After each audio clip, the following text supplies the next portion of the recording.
मोदी जी, सबका साथ, सबका विकास, सबका विश्वास. विश्वास. ये अच्छा नहीं रे மோடி ஜி.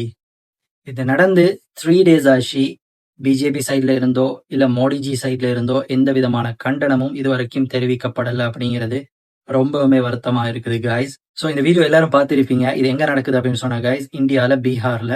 பீகாரோட சிஎம் முதலமைச்சர் வந்துட்டு ஆயுஷ் டாக்டர்ஸ்க்கான அப்பாயின்மெண்ட் லெட்டர் கொடுக்குற ஒரு ஃபங்க்ஷன்ல வந்துட்டு அவர் ஒரு முஸ்லிம் உமனுக்கும் அப்பாயின்மெண்ட் லெட்டர் கொடுக்கிறாரு. கொடுக்கிறப்ப அவங்களோட பெர்மிஷன் இல்லாம அவங்கள தொடுகிறாரு. அவங்களோட ஹிஜாப கலட்டுறாரு எல்லாருக்கும் முன்னாடியும். ஸோ அங்க இருக்கக்கூடியவங்க அதை பார்த்துட்டு சிரிச்சிட்டு இருக்காங்க. ரைட்.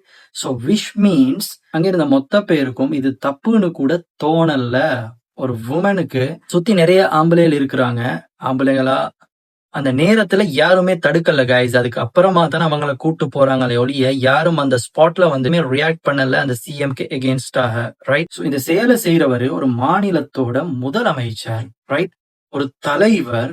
அவர் எவ்வளவு ஒரு பொறுப்போட மரியாதையோட நடக்கணும் அந்த இடத்துல. அவங்க ஒரு டாக்டர், அதுவும் ஒரு உமன்.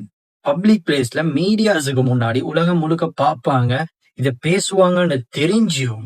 ரைட். ஸோ வயசு கோளாறுக்கு செஞ்சேன்னு சொல்லி அந்த நாட்டோட முதலமைச்சர். அப்ப வயசு கோளாறானவங்களே அந்த நாட்டு மக்கள் முதலமைச்சரா தேர்ந்தெடுக்கிறாங்க. கோளாறுண்டா ஹாஸ்பிட்டல் போகணும், நாட்டால வரக்கூடாது.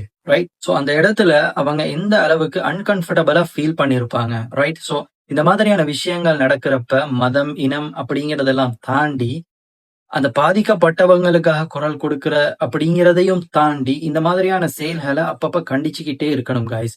அப்படி கண்டிக்கிறது வந்து அவங்களுக்கு செய்யற உதவியும் கூட. அதே நேரத்துல ஜனநாயகத்தை வாழ வைக்கிறோம், ஜனநாயகத்துக்கு செய்யக்கூடிய ஒரு உதவியும் கூட. ஜனநாயகம் அப்படின்னு சொன்னா அதிகாரத்துல இருக்கிறவங்களும் சாதாரண மக்களும் யாருக்கும் யாரும் மேலேயும் இல்லை, யாருக்கும் யாரும் கீழேயும் இல்லை, எல்லாருமே ஈக்குவல். அது யாராக இருந்தாலும் இப்படியான செயல்கள் செய்யும் பொழுது விசேஷமாக அதிகாரத்துல இருக்கக்கூடியவங்களுக்கு ரெஸ்பான்சிபிலிட்டி, அதுல ஒரு பொறுப்பு இருக்கு அப்படிங்கிற விஷயத்த ஞாபகப்படுத்திக்கிட்டே இருக்கணும். ஸோ இந்த செயலுக்காக அவர் கண்டிப்பாக மன்னிப்பு கேட்கணும். அந்த மக்கள் நினைச்சாங்கன்னு சொன்னா மன்னிப்பு கேட்க வைக்கலாம். இது அவங்கள மட்டும் காப்பாத்துறதல்ல, இதுக்கு பிறகும் இந்த மாதிரியான செயல்கள் யாருக்கும் எங்கேயும் எப்பயும் நடக்காம இருக்கிறதுக்கு ஒரு முன்னுதாரணமாக அமையும். என்ன அப்படின்னு சொன்னா, dress is not disrespect, belief is not weakness. right. so இந்த செஞ்சுரியில வந்துட்டு ஹிஜாப், அதாவது ஃபேஸ் கவர் போடுற அப்படிங்கிற விஷயம் ஒரு வரவேற்கத்தக்க விஷயம்.